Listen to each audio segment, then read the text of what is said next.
En Suisse, les sols instables, c'est plus de 6% du territoire. Un chiffre qui augmente pour plusieurs raisons. D'abord parce que la technologie a évolué et aussi parce que le changement climatique fragilise nos montagnes.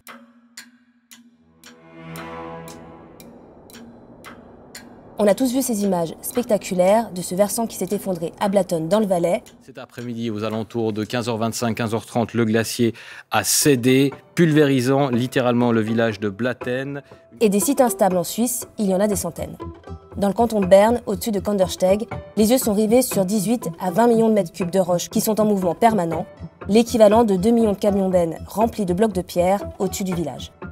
Tous ces versants ne risquent pas forcément de tomber sur des populations, mais leur effondrement peut déclencher une série de catastrophes, des laves torrentielles, des crues, des inondations, et forcer l'évacuation parfois permanente de toute une région. L'instabilité des montagnes suisses, c'est pas nouveau, mais si le sujet inquiète plus aujourd'hui, c'est parce que cette instabilité s'intensifie dans un contexte de changement climatique. Alors devant ces risques, le pays a depuis longtemps un système de surveillance à la pointe, avec des capteurs, des radars, des drones, des modélisations 3D, qui enregistrent le moindre mouvement des montagnes depuis l'effondrement de Randa. À partir de là, les cantons ont cartographié systématiquement toutes les zones à risque en Suisse, et ce qu'ils découvrent aujourd'hui, c'est que la montagne bouge plus, partout, et de plus en plus vite.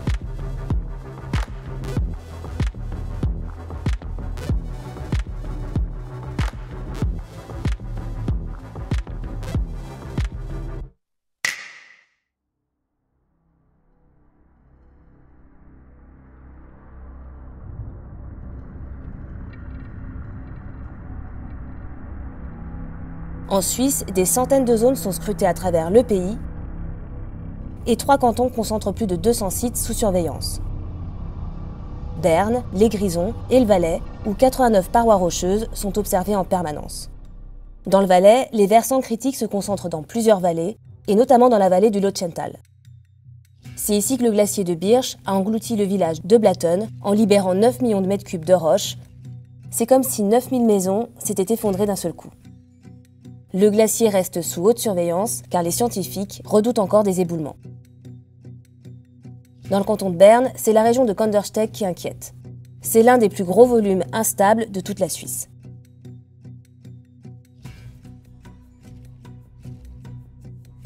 Ensuite, dans les Grisons, le versant au-dessus de Brienz reste le plus surveillé d'Europe. Après l'évacuation du village en 2023, une partie d'un versant s'est détachée et la montagne reste toujours instable. Un malheur n'arrive jamais seul. À Brienz, il n'y a pas que la paroi qui bouge. Tout le village glisse vers la vallée au rythme d'1 mètre par an. C'est énorme. Conséquence, des bâtiments vacillent, des pans de maisons se fissurent. Ici, il y avait une fissure d'environ 3 mètres. Toutes les dalles se sont soulevées.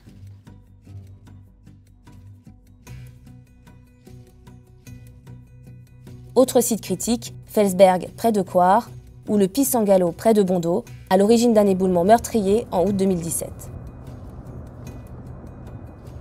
Dans le reste de la Suisse, plusieurs zones sont surveillées, notamment dans le Tessin, le Denti della Vecchia, au-dessus de Lugano, et les vallées de Bavona et de Maggia. Dans les Préalpes, le risque vient surtout des glissements de terrain, comme à Wiesnau, dans le canton de Lucerne.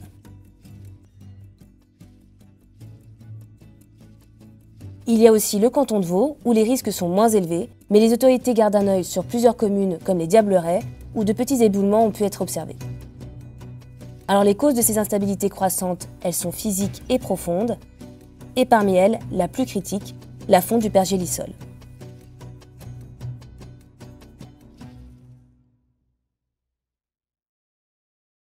Gelé en permanence, le pergélisol, ou permafrost, est un mélange de glace, de roches et de matière organique. Il agit comme une colle naturelle qui maintient et stabilise les versants en altitude. Mais lorsque la température de l'air dépasse trop longtemps les 0 degrés, la glace fond et cette colle naturelle perd son effet. Résultat, la montagne devient instable. D'après le réseau Permos, dans certaines zones, la température du pergélisol a augmenté de plus de 1,5 degré en 20 ans. Sur la même période, la profondeur du sol dégelé a doublé à certains endroits.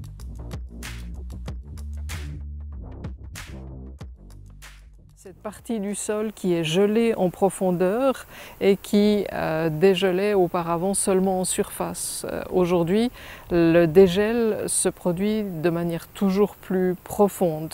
Donc là aussi, on a du matériel rocheux qui était bien fixé ensemble par la glace, comme si on avait eu une colle en quelque sorte.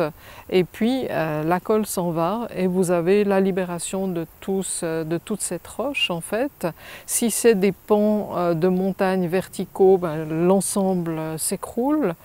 Si c'est déjà dans un fond de vallon, ça risque de partir avec un orage. Un processus profond, rapide et souvent irréversible. À Blatten, l'éboulement du 28 mai 2025, c'est justement le résultat de la fonte du pergélisol et de l'instabilité du glacier de Birch qui surplombe le village. D'autres pans de montagne se sont écroulés pour la même raison. C'est le cas du Piz-Sangalo, près du village de Bondo, en 2017. Cette roche qui se fragilise, c'est pas seulement à cause de la fonte du pergélisol. Les variations thermiques brutales jouent aussi un rôle.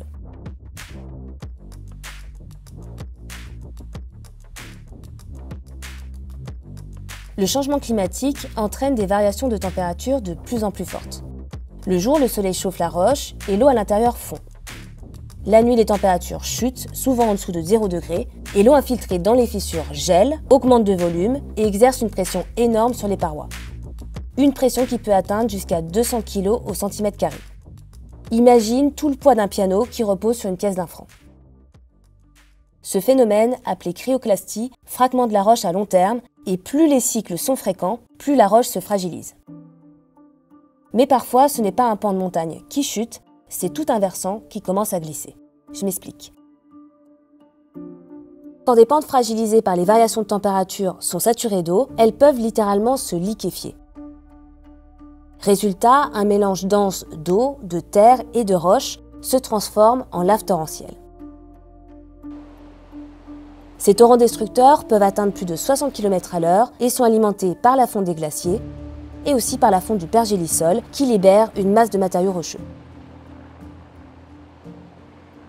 Lorsqu'il fait plus chaud, vous avez évidemment des températures qui vont faire fondre de la glace qui auparavant était stable depuis des dizaines de milliers d'années. Et cette glace, elle se trouve dans les glaciers ou dans le pergélisol, en profondeur dans les sols, et elle va pouvoir causer en fait surtout une libération de matériel rocheux qui va être disponible pour être emporté par des précipitations. Donc vous pouvez avoir des éboulements qui causent des dégâts immédiatement.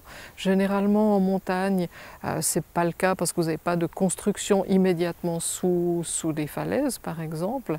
En revanche, le matériel est maintenant disponible pour qu'au moment où vous avez des précipitations intenses, tout puisse être emporté et former une lave torrentielle, ce mélange de matériel rocheux et d'eau qui va lui alors pouvoir faire des très gros dégâts en aval.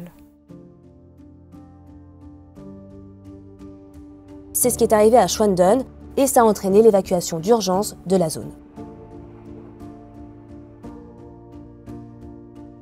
Ces phénomènes ne se produisent pas seuls, ils sont souvent provoqués par des pluies intenses.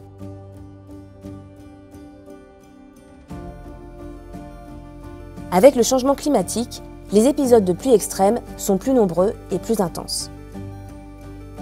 Il y a deux scénarios typiques. Soit la pluie tombe sur un sol sec, l'eau ruisselle, creuse et peut alors provoquer des éboulements soudains. Soit elle tombe sur un sol déjà saturé et le terrain ne retient plus rien et les couches supérieures glissent. Météo Suisse note une augmentation continue des pluies extrêmes depuis 1980. D'après ces simulations, d'ici la fin du siècle, l'intensité des pluies va augmenter de 40%. Donc le changement climatique ne provoque pas directement les éboulements, mais il les rend plus fréquents, plus violents et plus imprévisibles. Alors dans ce contexte, la Suisse a développé l'une des politiques les plus avancées en Europe en matière de prévention des dangers naturels.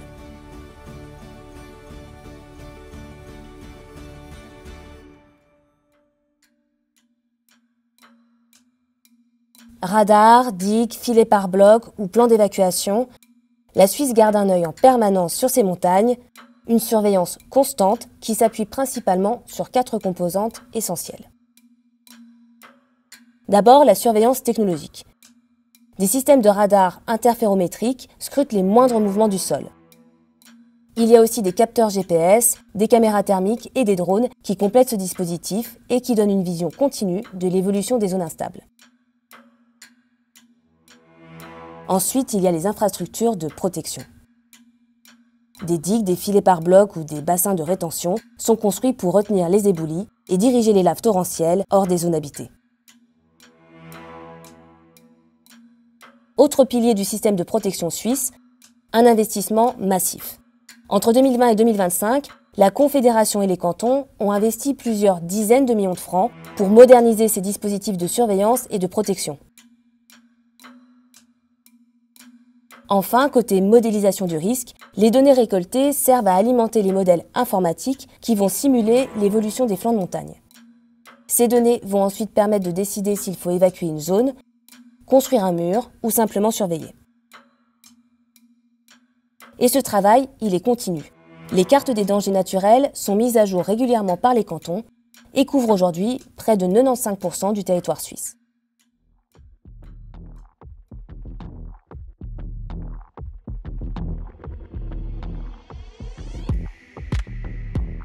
Les effondrements à Blatten et à Brienz, ou les millions de mètres cubes en mouvement au-dessus de Kandersteg, ne sont pas des cas isolés. C'est le signe que nos montagnes deviennent de plus en plus vulnérables. Les mesures enregistrées ces dernières années sont claires. La fonte du pergélisol et le recul des glaciers s'accélèrent. Les épisodes de pluie extrêmes et les canicules se multiplient. Et les zones instables gagnent du terrain dans les Alpes suisses.